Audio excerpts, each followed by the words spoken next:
Om Sai Ram. This is the third part of first chapter, Introduction to Sociology. And here we are going to discuss more about the nature and characteristics of sociology. Plus we'll study about the subject matter of sociology. So what are we going to learn in this particular part? The nature and characteristics of sociology, the subject matter of sociology, the scope of sociology, and in the end we'll be giving you the assignment. So what is the nature and characteristics of sociology? By now you must have had a good idea about what is sociology. So as we studied, sociology is an independent science. This is what we studied in the last part. It is not a branch of any other social science. It is an independent subject with its own subject matter. So it is not about economics, it's not about history, not political science. It is an independent science on its own. It is a social science and not a physical science. This is one point we discussed the last time also. It studies the social behavior, social life and matters related to society. It is intimately related to other social sciences such as anthropology, political science, economics, psychology. So it is related to all of them, but it is an independent science and it studies the social behavior and social life. Third point is it is categorical and not normative discipline. As we discussed last time also, what is categorical? It only says as it is. It only reports how the things are and it does not tell you how it should be. So it is generally silent on the questions of values. It does not generally talk about what should be the case. It only tells you what it is in the society. Fourth point is it is a pure science and not an applied science. Immediate aim of sociology is to acquire knowledge, and application and utilization of that knowledge is the job of administrator and policy makers. So as we studied this point also last time, that it is the facts are collected very scientifically. That's why it is a pure science. It is not an applied science because we are not going to apply these facts to correct the society or anything or bring up a policy. But definitely these findings, these facts from sociology are going to help the policy makers. They will make the correct policies. They will correct what is required to be corrected. Okay. Let's move on to the fifth point. Sociology is an abstract science and not a concrete science. So you should know the meaning of these two words. Abstract is something which we can only imagine, think in our heads. We can't see, we cannot touch. For example, love. Love you cannot see, you cannot touch, but you have the feeling of it. So it is an abstract thing. Love is an abstract thing. And concrete will be like your book, like this computer, your phone, which you can touch, you can see. That is a concrete thing. So sociology is an abstract science. It is not a concrete science. Why? Because sociology studies a phenomena in a general or abstract manner and not in concrete or particular manner. For example, it does not limit itself to any war or revolution. This is the subject matter of history. It will study it as a type of social conflict. So please understand this point carefully, that if, for example, we studied about French Revolution. So it is not, sociology will not study, okay, when did French Revolution happen, what was the cause, all those things, and what happened after that, what was the sequence of things. No, it will not study it like history will study, any war or any revolution or anything like that. Sociology will study it as a part of conflict. Sociology will try to see what happened in the society, what were the undercurrents, what was going wrong inside the society where this kind of revolution take place. It's a very abstract. It is not a concrete thing that, okay, this happened this time, this happened that time. No. Why did this happen? What were the things inside? I hope you have understood this point. Now it's a generalizing science and not a particularizing science. This also we discussed the last time. that it is concerned with all aspects of human society, be it political, religious, or economic, and not a particular science where we only study one aspect, maybe political, maybe economic. No, it studies all the aspects of human society. Now the seventh point is, it is both empirical and rational science.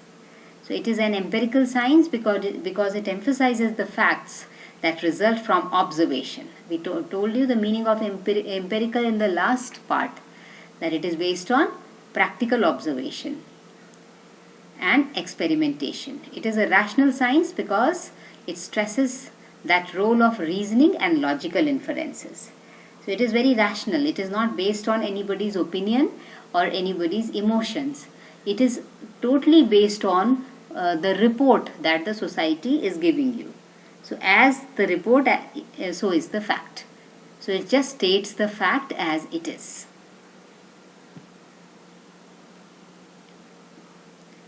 Now the subject matter of sociology. Subject matter of sociology is society. So what is a society? Society has been defined as a relatively self-sufficient, usually a large group of people, and the word society is derived from Latin word socius, which means companionship and friendship.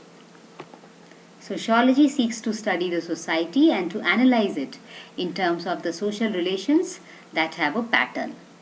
So sociology addresses itself to three basic questions: how and why societies emerge, how and why societies persist, and how and why societies change. So first of all, why societies are there? Why do people have to form societies? That is what sociology, subject matter of sociology. How and why societies persist? How do they live? How does a society continue to live? And what are the forces that bring changes? Why do the societies change? So this is the subject matter of society. So it seeks to study a society to analyze it in terms of social relation that have a pattern. So for example, we see family. Family is a set of social relations and that also has a pattern. So family is a subject matter of sociology. Marriage. Marriage is also based on social relation and that also has a pattern. So that also is a subject matter of sociology. Culture. Culture is a subject matter of sociology because that also has a pattern and that also involves relations between the human beings. Right? So let's move on to the next slide. Now, sociology studies human society as an interconnected whole and how society and individual interact with each other. So basically, it is about society is a big whole, and who constitutes this whole, who makes the parts of these wholes? Individuals. So people are all bound together with the society and they will all behave in the manner society would expect them to behave.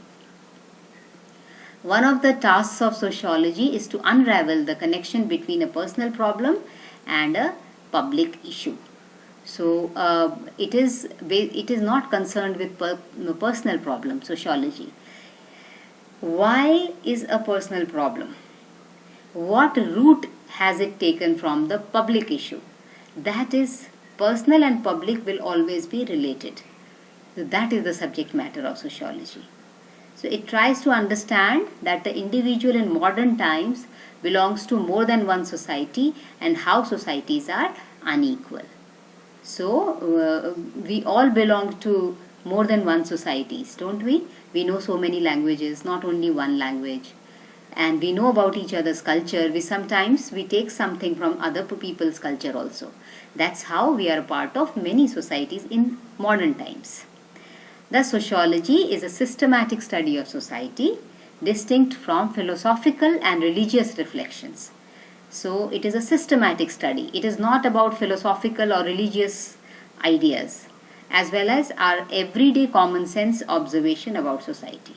So, it is not about commonsensical knowledge about or observation about society.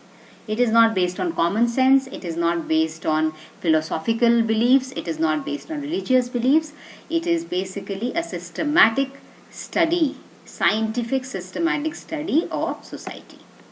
So this was a general overview of subject matter of sociology. Here we take one sociologist's idea, Alex Inkel. In his book, What is Sociology? He provided a general outline in the field of sociology. So he says, sociology provides an analysis of human culture and society.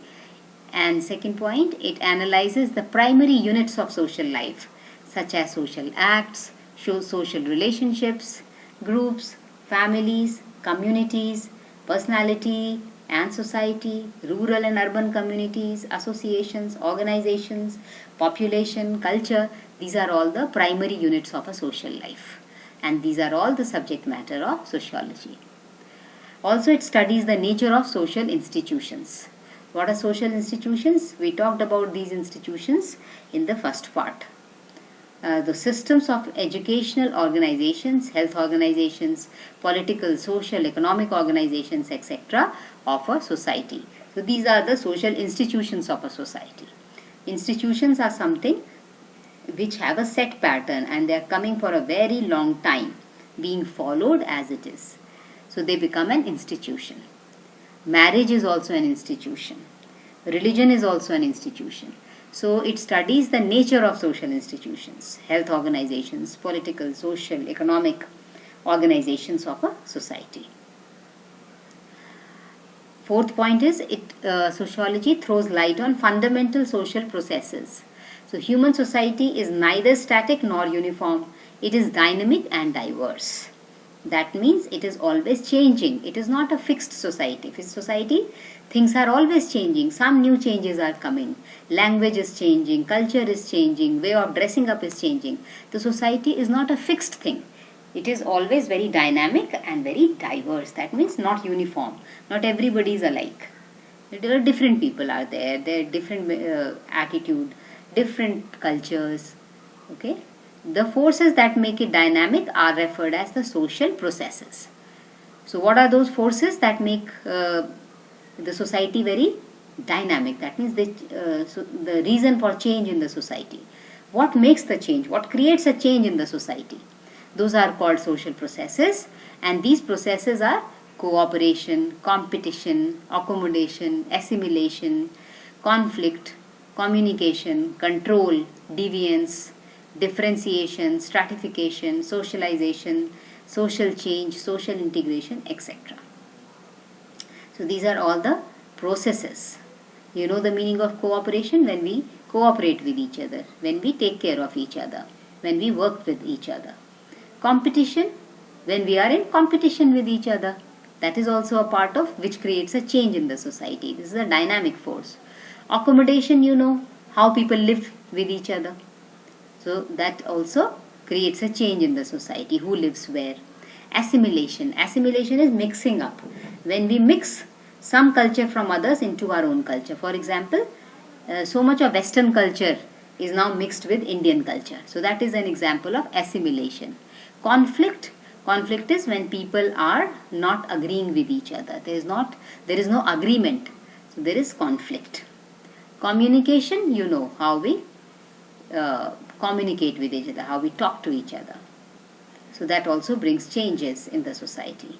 Control. So what is control? So control is a force that keeps things as they should be. So for example, in our society, what is control? What is the controlling agency? The police department is the controlling agency. The administrative department is the controlling agency.